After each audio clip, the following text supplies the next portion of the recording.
So I just found out Milo made a video, and I haven't been responding to a lot of Milo Stewart videos just because there's not that much that I really was interested in responding to. But this, if Milo does not get off of testosterone soon, and I think she started like 2 months after me, so she's maybe 3 months on testosterone now, I feel genuinely bad for her, and I feel genuinely concerned for her right now, because this could lead to suicide if she doesn't stop. So Milo, if you ever end up watching this, take my advice and go off of testosterone.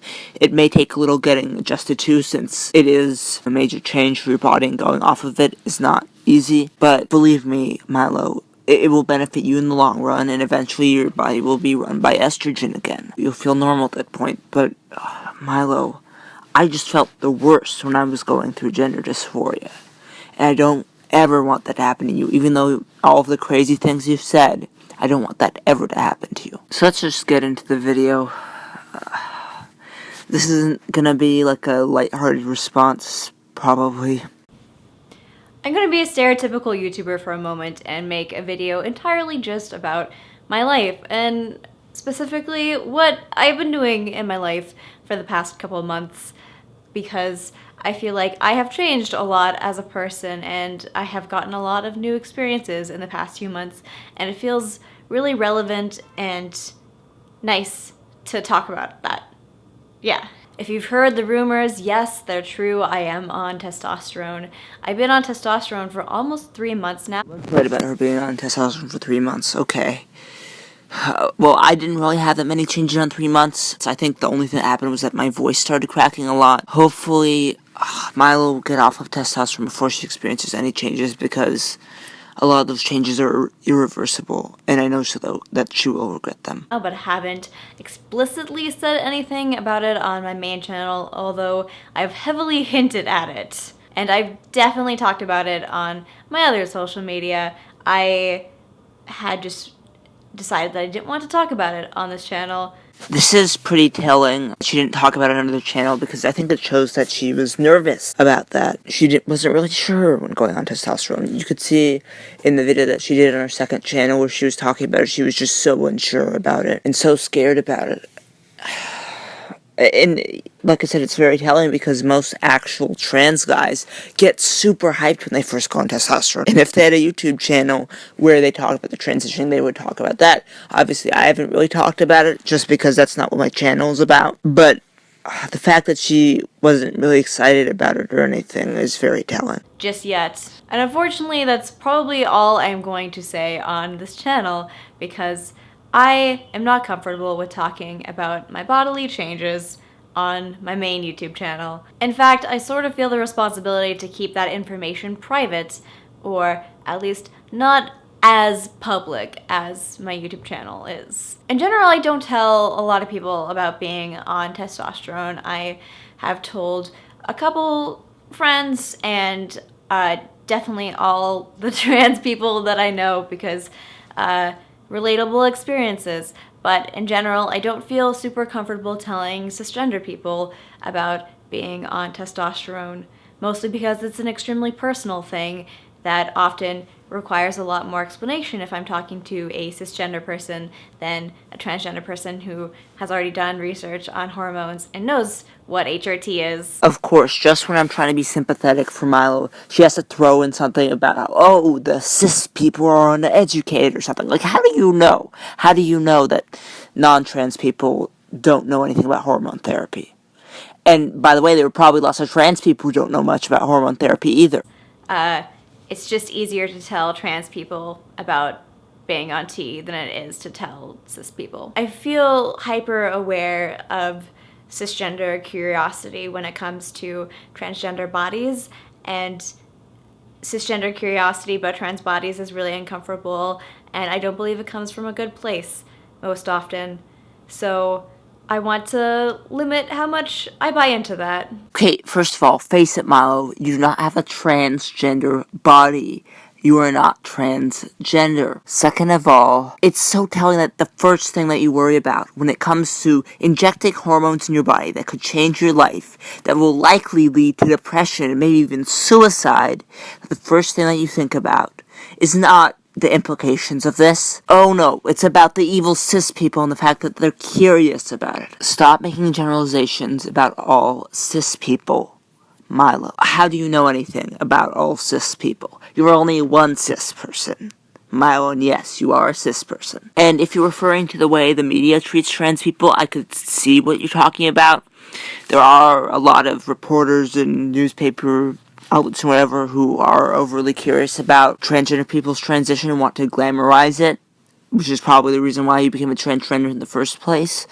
But that doesn't apply to all cis people. That is not even the majority of cis people. Most people will just understand it's your personal life and move on. Obviously, a lot of trans people share their experiences with physical transition as a way to spread education to other trans people or questioning people, which I totally support. I wish I could do that, but that's just not who my audience is. I know there are a lot of trans people in my audience who could probably benefit from me talking about my experiences, since I'm on androgel and I went with informed consent. Those are a couple things that are not as often talked about in the transgender community. But I also have a lot of cisgender people in my audience who would react completely different to educational resources intended for transgender people. Oftentimes, cisgender people feel entitled to information about transgender bodies that they aren't entitled to. By putting information about my body online, I don't want it to come across as if anyone's entitled to any more information about my body than I am willing to give them, in order to prevent the spread of this misconception that cis people are entitled to information about trans bodies. I feel like it's my responsibility to not share that much information about my body online, which is not to bash any trans person who does. I just have a completely different audience that makes me feel uncomfortable sharing that information. Basically, I would like to share this information. I would like to be able to create educational resources for transgender people. I will probably make a couple videos just about what it's like to go on informed consent or misconceptions about androgel, but I don't want to specifically talk about my body on this channel. I would like to have a platform where I could share that, but it's just hard to moderate who is able to see content online. Yeah, so I'm trying to think about different platforms that I could use to share that information to a more exclusive audience, and so far the only way I know to do that is with Patreon, which that kind of feels weird to me because I wouldn't want to charge people for content that I would like to freely post online, but I can't otherwise control who sees my content. Let me know if you have any ideas of how I could facilitate who sees personal content that I make. I've thought about making a Facebook group, but that's still really hard to discern who to let in and who not to, because that's practically public. My best idea has just been to use Patreon and then charge the minimal amount possible to see personal videos. But that's weird. I don't know. I'm super conflicted on this. Otherwise, in my life, I've been doing really cool things, including going to concerts and meeting cute people and meeting internet pals, and what else have I been doing? I went to more protests. If you thought that gender and sexuality played a big role in my life before, now they most definitely do, because testosterone has just completely made me rethink how I perceive myself in many ways. When the person who is on top of you and slapping your ass and holding their hand over your mouth to muffle your moans. To be honest, Milo, it sounds kind of rapey, but I mean, whatever floats your boat, Milo. I guess that's just kinky. Asks you, wait, what is asexuality? Because this feels very sexual. That's when it's maybe time to rethink your perception of your sexuality. It's just funny how Milo's like, in another video, she's like, I've identified as asexual since I was 14, and now I'm 18, therefore I am asexual. And now she's like, I don't really know. No. It's like, Milo, can you make up your mind? Come on! A lot of other trans YouTubers have talked about sexuality on testosterone and said that it doesn't necessarily change your sexuality, but that it can make you a lot more open to trying new things. And I would say that's probably my experience. I'm not handing in my asexuality card, but testosterone has given me the chance to think about my perception of my asexuality, which is always something that I benefit from. And I kind of came to the epiphany that I really like the way that asexuality defines human experiences. It doesn't make sense that gender is the system of describing sexuality. Asexuality makes a lot more sense in defining sexuality based off of how extreme or how often you experience it. That just makes more sense to me. So wait, first you're saying that you're not really asexual, which is good. You're actually admitting that you're straight. And I think I know who the weird, kinky, rape fantasy sex might be with. I think I know who. I don't know for sure. I don't know for certain, but I think I know who it may be. But now you're saying that you like asexuality, you like how it defines people. What you say, what? So you're saying asexuality makes more sense if you have sex and feel sexual attraction, but still want to call yourself asexual? Oh, Milo, you are a wonderful little cow, but please get off of testosterone. I know this kind of turned into a laughing joke video, and I said it wouldn't be, but please, Milo, for your own sake, please do that. Please. I mean, I know there are people who are dead set on only being able to date one gender, but that doesn't make any sense to me. That gender is the thing that determines it. So you're saying that you don't believe in gay people or straight people? So you're admitting you're homophobic? Okay then. Not that I don't have preferences in like masculinity, femininity, androgyny. You mean you like dudes?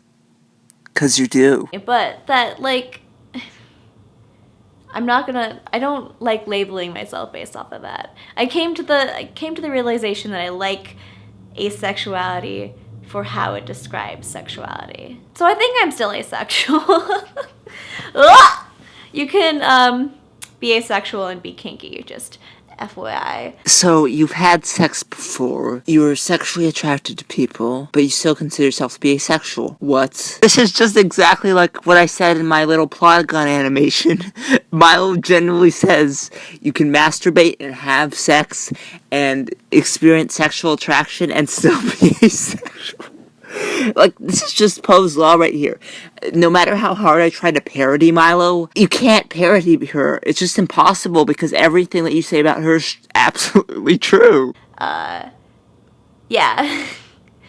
Because kinks are different from sexual attraction. What kind of life update video has this been? Wow, I'm putting hormones into my body, and also I like having my butt slapped more.